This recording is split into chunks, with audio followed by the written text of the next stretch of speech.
दोस्तों, अगर आपके पास में भी है पोस्ट ऑफिस का सेविंग्स अकाउंट तो 1 मई 2022 से आप अवेल कर सकते हो NEFT फैसिलिटीज। इंटरेस्टिंग। जी हाँ, पोस्ट ऑफिस में पहले NEFT की फैसिलिटीज नहीं थी, लेकिन 1 मई 2022 से NEFT की फैसिलिटीज पोस्ट ऑफिस अपने सभी खाता धारकों को देने वाला है। थोड़ा डिटेल में जाना है, चलिए शुरू करते हैं पोस्ट कार्ड।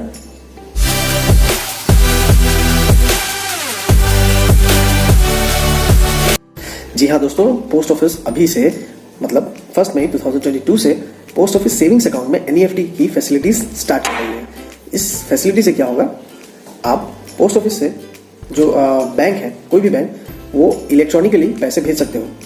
पहले अगर आपको पोस्ट ऑफिस से बैंक में या फिर बैंक से पोस्ट ऑफिस में अगर किसी भी प्रकार का ट्रांसफर करना पड़ता था तो आपको क्या करना पड़ता था, आपको इधर कैश में पैसा विड्रॉ करके वो बैंक में जमा करना पड़ता था, या फिर पोस्ट ऑफिस से चेक को आपको चेक लिखवाकर बैंक में जमा करना पड़ता था। सिमिलरली बैंक से भी अगर आपको पोस्ट ऑफिस में लाना होता तो एक कैश का ऑप्शन था और एक चेक का ऑप्शन था। लेकिन अब NEFT के आ जाने के बाद से आप बैंक से पोस्ट ऑफिस और पोस्ट ऑफिस से बैंक में इलेक्ट्रॉनिकली बहुत ही आसान तरीके से अपना पैसा भेज सकते हो।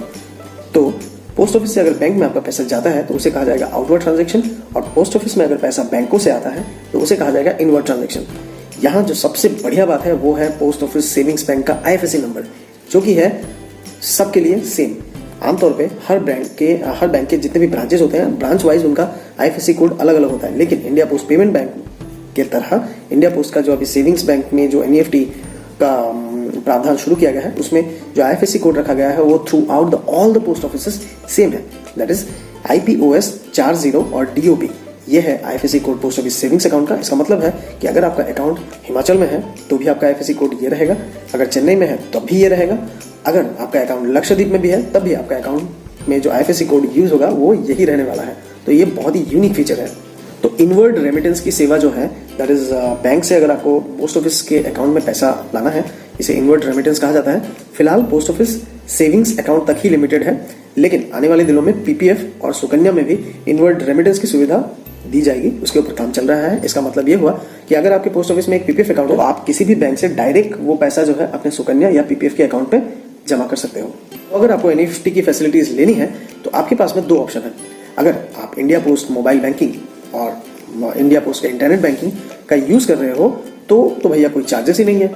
मैक्सिमम 2 लाख पर ट्रांजेक्शन का आप भेज सकते हो और दिन में 5 ट्रांजेक्शन तक आप कर सकते हो। इसका मतलब ये हुआ कि आप दिन का 10 लाख रुपए तो आप with the help of internet banking या पोस्ट ऑफिस का जो मोबाइल बैंकिंग है उसे यूज करके आप कर ही सकते हो। लेकिन क्योंकि इस तरह के ट्रांजेक्शन्स में रिस्क फैक्टर भी है, तो अगर आप रात के 8 बजे से अगले सुबह के 8 बजे तक अगर आप कोई भी ट्रांजेक्शन करते हो तो आप बस 2 लाख रुपए ही भेज सकते हो। लेकिन सुबह 8 बजे से रात 8 बजे तक आप 10 लाख रुपए तक NEFT कर सकते हो। पर ट्रांजेक्शन का लिमिट है 2 लाख और मैक्सिमम आप 5 ट्रांजेक्शन दिन का कर सकते हो। तो हो गया ऑनलाइन मेथड। ऑफलाइन में अगर आपको NEFT का फैसिलिटीज लेना है तो आपको अपने नियरेस्ट पोस्ट ऑफिस में विजिट करना होगा। वहां आप अपने SB विड्रॉल फॉर्म एक होता है SB7, वो फिलअप कर सकते हैं, या फिर अपना चेक, अगर आपके पास आपके अकाउंट में कोई चेक है, चेकबुक फैसिलिटीज है, तो वो चेक के साथ NEFT मैंडेट फॉर्म फिलअप करके देना होगा। उस NEFT मैंडेट फॉर्म में आप जिस अकाउंट में आप पैसा भेजना चाहते हो, कोई भी बैंक का, उस बैंक का अकाउंट नंबर, IFSC कोड, वो सारा कुछ फिलअप करके आपको अपना SB विड्रॉल फॉर्म या फिर चेक के साथ में आपको देना पड़ेगा। और दिन का मैक्सिमम आप 15 लाख तक का NEFT अमाउंट करवा सकते हो। मिनिमम ₹1 है, लेकिन इसमें कुछ चार्जेस लगेंगे। अगर आप इंटरनेट बैंकिंग या मोबाइल बैंकिंग को यूज करके NEFT कर रहे हो तो कोई चार्जेस नहीं लगेगा, लेकिन अगर आप ऑफलाइन करते हो तो कुछ चार्जेस है। 10,000 रुपए तक आपको ₹2.5 प्लस GST देना पड़ेगा। तो वहीं 10,000 से लेकर 1 लाख तक का अगर आप कोई भी रेमिटेंस करते हो तो आपको चार्जेस देना पड़ेगा ₹5 प्लस GST। 1 लाख से 2 लाख तक का अगर कोई आप ट्रांजेक्शन करते हो तो आपको देना पड़ेगा ₹15 प्लस GST, और 2 लाख के ऊपर से 15 लाख रुपए तक आपको ₹25 plus GST as a charge देना पड़ेगा अगर आप ऑफलाइन करते हो। अगर आप अपने ये NEFT ट्रांजेक्शन चार्जेस से बचना चाहते हो तो आप इंटरनेट बैंकिंग या मोबाइल बैंकिंग पोस्ट ऑफिस का जो है वो आप अप्लाई कर दीजिए। कैसे करना है इसके ऊपर में ऑलरेडी डिटेल वीडियो बना हुआ है, आप उसको रेफर करिए। इंटरनेट बैंकिंग, मोबाइल बैंकिंग की सुविधा लीजिए और घर बैठे NEFT का लाभ लीजिए फ्री ऑफ कॉस्ट।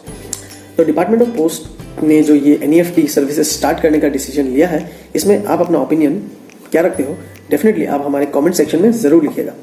आशा करता हूं कि आपको ये वीडियो अच्छा लगा होगा, और अगर आपको ये वीडियो अच्छा लगता है तो कृपया आपके चैनल पोस्ट कार्ड के साथ इसी तरीके से जुड़े रहिएगा। आशा करता हूं कि आपके साथ हम भी आगे बढ़ेंगे और जानकारी फैलाने में हम सब एक दूसरे की मदद करेंगे। Thank you for watching post card.